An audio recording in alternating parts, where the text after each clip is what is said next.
You've probably talked about it extensively in the last 12 hours, but you had a good look at that two-point conversion play, I mean, live on the monitors there in MetLife Stadium. You didn't really have to wait for the game film. Have your thoughts changed at all on how that play transpired? Because it worked out for you guys in the end. No, not at all. I thought Antoine made a great play, catching up, running through traffic. It was a well-designed play by them, and his closing speed those last 5 or 6 yards, because the guy was open. But there was no initial contact before the ball got there, and the ball hit him in the back. So I thought it was a good pickup. Defensively, it was a mixed night because it ended with a stop. Unfortunately, it also included a long drive by the Giants. They included 2 fourth-down conversions. And what was the taste for the defense at the end of the night there on a game you guys won? I think everybody was excited to win, but we know we didn't execute, and not to the standard that we have set. Energy and execution was not there. But again, we won the ball game. We had opportunities to close that thing out in that drive twice, and we dropped interceptions. And we can't do that to close them out. So, it shouldn't have gotten that far, but it did. But we made the play to win the game. And you've been around some of the great defenses in football.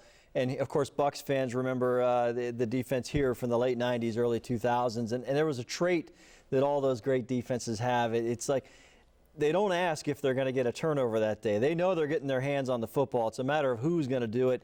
Has your defense reached that stage yet? Because they're getting to a lot of footballs, especially in the passing game.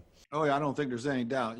Between the pressure and the coverage, guys are playing with their eyes up. And, 2 interceptions that Shaq Barrett got no absolute credit for, other than we know he's the one that caused both of them. And he gets no sack. He doesn't get the interception. But he had Daniel in the grasp and pulling him around to cause errant throws. But our eyes were up. We saw the throws, and we made the interceptions. I still can't believe Levante dropped his, because he never drops one. And that one was a little disappointing. But, yeah, we're getting our hands on balls, and I think it's going to continue. 2 games in a row, really, in the second half. The defense has kind of shifted the momentum for you guys and given you guys a chance to take the lead and extend leads as it was the week prior. Is this a good sign for your defense? I don't think there's any doubt. We talked at halftime. Let's get out here. Let's make something happen positive. And it's team. So you get a turnover, you don't get any points. That's not really helping you. So our offense is doing a great job of, when we get them, of getting the points. And I think we got 10 off of those turnovers. So I think that was big in the ball game. I guess in the first half, anything that was really beyond 20 to 25 yards just seemed like something was off. What did you guys see when you reviewed that film? Yeah, I think very, very close.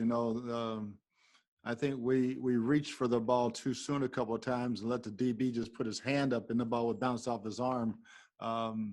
They did the same thing. And so, yeah, the deep ball, it wasn't really windy, but it was tricky with balls going past 20. But we had our shots, and we hit a couple, but we really had a chance for a few more. I mean, in the second half, you had obviously the Mike Evans touchdown catch. Cam Braid had a big catch for you in the late stages of that game. I mean, guys are getting opportunities.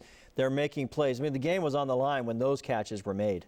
Yeah, no doubt. I think the biggest one was Tyler Johnson's 20-yard catch to get that first down and take that shot over the middle.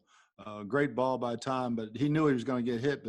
But Tyler's a really physical receiver, and that was a heck of a play for us. All right, Coach, and lastly, our Antonio Brown update. How has he looked so far for you, and how excited is he now to get into the game plan stage? Where can he fit in? I mean, is this going to be a decision later in the week how much workload he might be able to handle? Yeah, we'll start putting the game plan together today, and we'll have actually a walkthrough Wednesday because we're a day behind this week with playing on Monday night, and so we'll get a good walkthrough and then get him in the game plan and see how we get it on the field Thursday full speed. And so, yeah, I think he'll have a really solid role in the plan, and he's excited.